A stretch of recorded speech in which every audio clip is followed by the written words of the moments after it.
Hello दोस्तों, कैसे हो आप? आप सभी का स्वागत है मेरे YouTube channel study with housewife में। आज हम यहाँ पे एमपी टेट वर्ग 3 चयन परीक्षा में बाल विकास एवं शिक्षा शास्त्र से संबंधित प्रश्न करेंगे। यहाँ पे मैंने 10 क्वेश्चन लाई हूँ। यदि आपको मेरे को प्रश्न अच्छे लगे तो प्लीज़ सब्सक्राइब और लाइक करें। तो हम स्टार्ट करते हैं। प्रश्न नंबर पहला है, बच्चों की वृद्धि मुख्यतः संबंधित होती है सामाजिक विकास से, शारीरिक विकास से, नैतिक विकास से या भावनात्मक विकास से। तो देखिए, सबसे पहले तो मेन होता है बच्चे की जो वृद्धि होगी, मतलब काय की वृद्धि होगी, शारीरिक विकास की होगी। तो सीधा हमारा आंसर आएगा बी, शारीरिक विकास। नेक्स्ट प्रश्न है हमारा, प्रश्न नंबर दूसरा है, पाठ्यक्रम सहभागी क्रियाएं मुख्यतः संबंधित है छात्रों के सार्वजनिक विकास से, शैक्षणिक संस्थाओं के विकास से, छात्रों के मानसिक विकास से, छात्रों के वृत्तिक विकास से। तो हमारा यहाँ आंसर क्या आएगा? तो यहाँ हमको प्रश्न के ऑप्शन से ही समझ में आ रहा है कि पाठ्यक्रम सहभागी क्रियाएं मुख्यतः संबंधित किससे संबंधित है, मतलब वो छात्रों के सार्वजनिक विकास से, मतलब छात्र के पूरा विकास होना चाहिए, उसका शारीरिक विकास होना चाहिए, उसका मानसिक विकास होना चाहिए, उसका सामाजिक विकास होना चाहिए, उसका संवेगात्मक विकास होना चाहिए, उसका मतलब पूरे विकास होना चाहिए, मतलब छात्रों के सार्वजनिक विकास होना चाहिए। आंसर नंबर ए आएगा। नेक्स्ट प्रश्न है हमारा, प्रश्न नंबर तीसरा, मानव विकास प्रारंभ होता है। मानव विकास कब से प्रारंभ होता है? पूर्व बाल्यावस्था से होता है, गर्भावस्था से होता है, शैशवावस्था से होता है या उत्तर बाल्यावस्था से? तो हमारा आंसर आएगा मानव का विकास गर्भावस्था से ही स्टार्ट हो जाता है, और जो विकास होता है वो जन्म से स्टार्ट होता है और जीवन पर्यंत चलने वाली प्रक्रिया होती है। ये निरंतर विकास जो होता है वो निरंतर चलता है। नेक्स्ट प्रश्न है, प्रश्न नंबर चौथा, निम्नलिखित में से कौन सा विकास का सिद्धांत नहीं है? विकास जीवन पर्यंत चलता है। हाँ, बिल्कुल, विकास जीवन भर चलता है, निरंतर चलने वाली प्रक्रिया। विकास अलग अलग गति से विकास करता है। बिल्कुल, विकास की गति अलग अलग होती है, कोई कैसे बढ़ता है, कोई हर कोई की गति जो होती है वो अलग अलग होती है। कोई बहुत जल्दी बढ़ जाता है, कोई धीरे धीरे बढ़ता है। विकास आनुवंशिकता एवं पर्यावरण दोनों को द्वारा प्रभावित होता है। हाँ, बिल्कुल, दोनों प्रभावित होते हैं। विकास सार्वभौमिक है तथा सांस्कृतिक संदर्भ इसे प्रभावित नहीं करती। रॉन्ग है, ये आंसर रॉन्ग है, क्योंकि इसका आता है कि विकास सार्वभौमिक है और सांस्कृतिक संदर्भ इसे प्रभावित करता है। ये आंसर हमारा गलत, क्योंकि यहाँ पे नहीं है।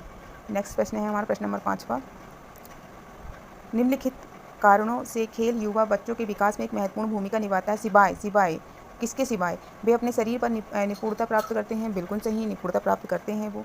ये उनकी इंद्रियों को उत्तेजित करते हैं। बिल्कुल उत्तेजित करते हैं। वह समय बिताने का एक सुखद तरीका है।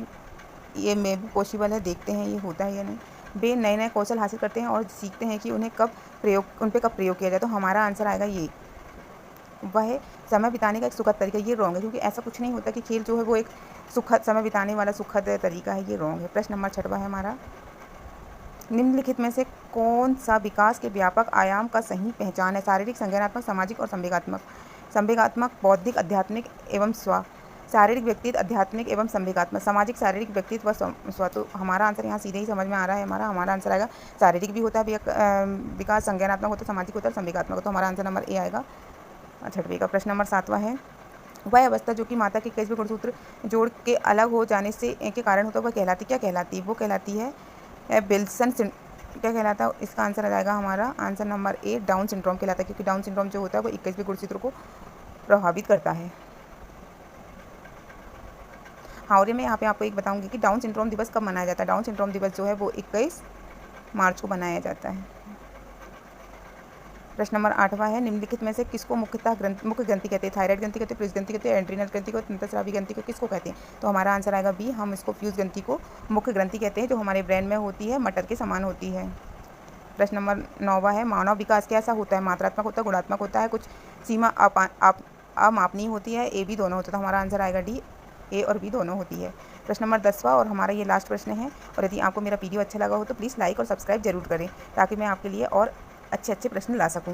किशोर के संदर्भ में निम्नलिखित में से कौन सा कथन सर्वाधिक उचित है? चिंतन का मूर्ति क्रियाओं में प्रदर्शन, बुद्धि लब्धांग में आकस्मिक वृद्धि, संवेगात्मक परोत्थान की घटना बढ़ जाना, या पढ़ाई के प्रति लापरवाह। तो हमारा आंसर आएगा यहाँ पे answer number C. Answer number C आएगा यहाँ पे हमारा, संवेगात्मक परोत्थान की घटना में बढ़ जाना।